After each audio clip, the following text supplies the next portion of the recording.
আসসালামু আলাইকুম ওরহমতুল্লাহি ওবরাকাতুহ।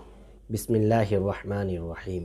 Hello viewers, welcome to Al Islam Shifa homeo. আমি ডাক্তার রবিউল ইসলাম আপনাদের সামনে উপস্থিত হয়েছি যৌন দুর্বলতার গুরুত্বপূর্ণ একটি অধ্যায় নিয়ে।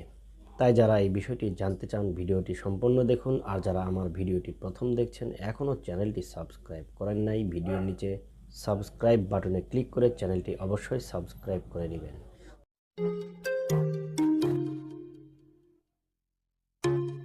তো চলুন আর কথা না বাড়িয়ে সরাসরি আজকের বিষয়বস্তু নিয়ে আলোকপাত করব। স্ত্রী সহবাসের দুর্বলতা বা স্ত্রীকে যৌন তৃপ্তি দিতে অক্ষম। যৌন অক্ষমতা কি? যৌন অক্ষমতা হচ্ছে স্ত্রী সহবাসের সময় একজন পুরুষের লিঙ্গ যদি আংশিক বা সম্পূর্ণভাবে শক্ত না হয় বা খাড়া না হয়, তাহলে তাকে যৌন অক্ষম বা পুরুষত্বহীন বলা হয়। যৌন অক্ষমতা দুই রকম হতে পারে, স্থায়ী ও সাময়িক। অর্থাৎ কেউ জন্মগত অক্ষম হতে পারে, আবার কেউ প্রথম দিকে ভালো ছিল কিন্তু তাদের অভ্যাস বা অন্যান্য সমস্যার কারণে যৌন অক্ষমতা দেখা দিতে পারে। অভ্যাস বা অন্যান্য সমস্যার কারণগুলো হচ্ছে যারা অতিরিক্ত হস্তমৈথুন করে বা যৌন চাহিদা মেটানোর কারণে বাহিরে কোথাও যায়, এগুলোর ফলে লিঙ্গ ছোট, চিকন, আগামোটা, গোড়া চিকন। স্ত্রী সহবাসকালে লিঙ্গ শিথিল বা নরম হয়ে পড়ে, আবার একটু মাত্র দাঁড়াইলে সহবাসকালে আবার নরম হয়ে পড়ে। এই সমস্যার স্থায়ী সমাধানে অবশ্যই হোমিও চিকিৎসা গ্রহণ করবেন। আজকের মেডিসিনটি হচ্ছে কোনিয়াম মেটালিকাম 200।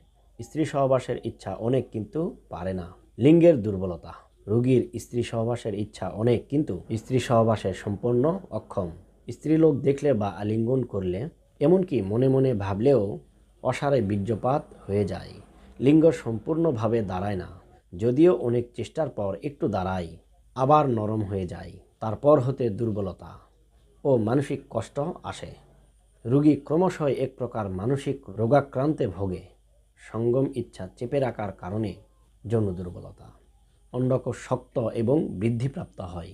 এই লক্ষণ সমষ্টি রোগীদের ক্ষেত্রে কোনিয়াম 200 অত্যন্ত কার্যকরী একটি মেডিসিন। এই মেডিসিনটি খাওয়ার নিয়ম হচ্ছে প্রতিদিন সকালে 2 থেকে 3 ফোঁটা সামান্য পানির সঙ্গে সেবন করা। তো ভিউয়ার্স, ভিডিওটি ভালো লেগে থাকলে ভিডিওটি লাইক ও শেয়ার করবেন, আর চ্যানেলটিকে সাবস্ক্রাইব করবেন। আমি আবারও আপনাদের সামনে উপস্থিত হব ইনশা আল্লাহ তাআলা। সেই সময় পর্যন্ত আপনারা সুস্থ ও ভালো থাকবেন এই আশা করে আপনাদের কাছ থেকে বিদায় নিচ্ছি। আসসালামু আলাইকুম ওয়া রাহমাতুল্লাহি ওয়া বারাকাতুহু।